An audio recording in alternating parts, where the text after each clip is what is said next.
channel as soon as this is over. Well, we got through completely pleased with having to be without you in church. I'm thankful for our praise team. I'm thankful for those two or three that did come and be in the room there at New Salem, but it wasn't the same. It's a norm that we're having to embrace. I guess a little bit on every front, not only church but our lives as well. But we've come today to this Monday and still looking back and reflecting on Easter. And I asked the Lord today if there would be a song that He would have me to sing. And He took me to a song I've not done in a long time, but it speaks to the very idea of who Christ was, the very idea that what He came to accomplish on the cross of Calvary. And just listen to this great song. I hope it'll bless your heart today.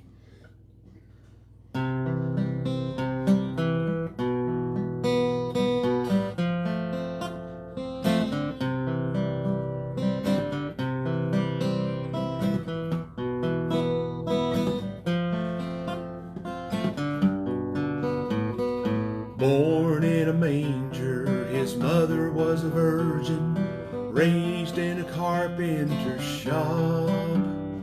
His people were slaves, His parents were poor, His friends were a lowly lot. His chances in life seem very slim. He's expected to be a slave, but people in darkness saw light in Him, and hope of freedom He gave. All of the power in heaven and in earth God had invested in Him. He's to die on a cross, descend into hell, meet the devil, take the keys from Him. He yielded Himself to a death on a cross, cried it's finished, and slumped to die. In the regions of hell the devil celebrated, we've destroyed the King, he cried. But in the midst of their celebrating, footsteps were heard, walking the corridors of hell. Then their shouting stopped when a voice rang out, a voice that rang like a bell. Satan trembled as he recognized Him who had come to deliver His own. Shut and lock the gates, he cried, don't let him ascend to his throne. Then the gates swung shut in the face of the King to prove God's salvation untrue. But He shook hell's gates and cried, lift up your head, your King is coming through. Then out of the devil's prison house came a procession led by the King, shouting, now, O grave, where is thy victory, and death, where is thy sting? All of the power in heaven and in earth God had invested in Him. Who is this King of glory, one that death could not stop? Who is this King of glory? That little boy from the carpenter's shop. That little boy from the carpenter's shop.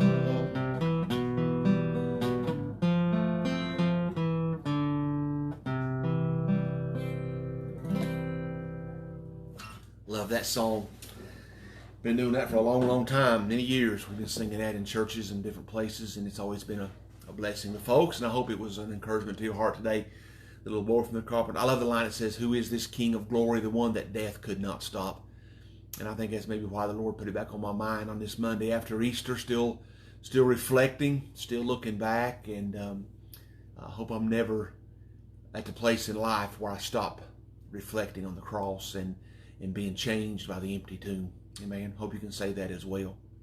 Well, I want to go back today to Dr. Jeremiah's book, Living with Confidence in a Chaotic World. The great words of encouragement that he's offered up to us so far has been a help to me. and I hope you can say the same thing. This would be number 4. We took Good Friday off. We took off Good Friday and began thinking about the cross and leading up towards Maundy, Thursday, and all of those. So just to kind of catch you up, what Dr. David Jeremiah has proposed to us in the first 3 chapters, I guess, of this book. Again, the title is Living with Confidence in a Chaotic World. Yeah, I'd love to put it in or you need to put it in your hands. I can help you get one if you think it'd be an encouragement to you. It's a great study. But he's in the first 3 weeks, he suggested that we stay calm. Secondly, he said that we stay compassionate. Thirdly, was stay constructive. And I love that last line in staying with the stays and the C's. Because stay constructive, he talked about edifying one another. He talked about the importance of building up one another and encouraging one another. Well, today in week number 4 of his 10-week walk through this book, it's Stay Challenged. And I first read the title and I was intrigued by it. I love when preachers take a 3 or 4 or 5, 10 lesson outline and have the same letter. It kind of easy for us to remember. When I read Stay Challenged, I was curious what he meant by that, and then as I opened up the scripture and saw where he was taking it, I got it. He's talking about diligence, and the scripture that he uses is 2 Peter chapter 1. If you remember that passage from 2 Peter chapter number 1, it's where Peter is writing, and he talks about this Christian life of ours, and he talks about the idea of giving all diligence. He says, add to your faith. And he lists those. He says, add to your faith virtue, to virtue knowledge, and to knowledge temperance, to temperance patience, to patience godliness, and to godliness brotherly kindness, and to brotherly kindness charity. And I've always loved this passage. I love the idea of what Peter would want us to see. If you look at his life, he would probably tell you that some of those things he was lacking in his own life at various times in his life. But Peter said he arrived there, and he challenges us to be able to make that same adjustment in our own lives.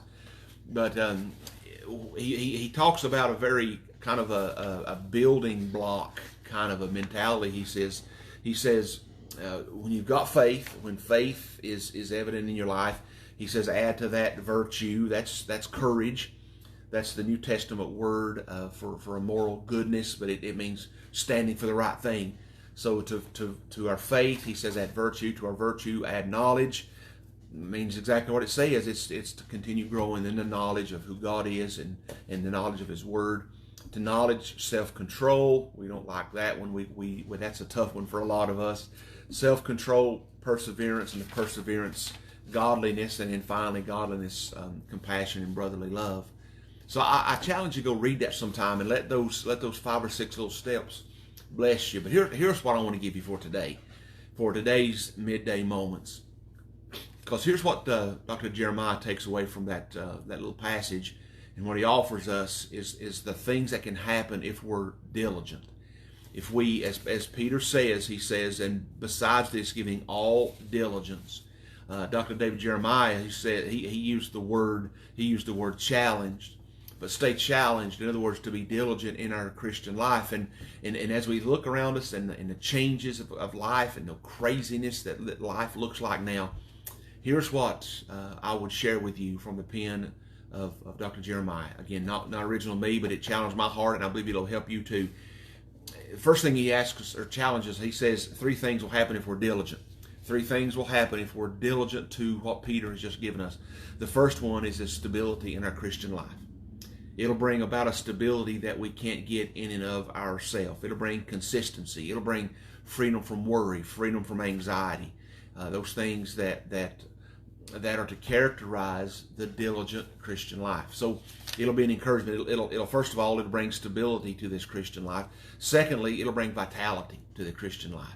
I heard a mom just the other day saying that her children are turning into vampires right before her eyes. The very idea that they sleep in, they stay up late, and they're turning into vampires before her very lives.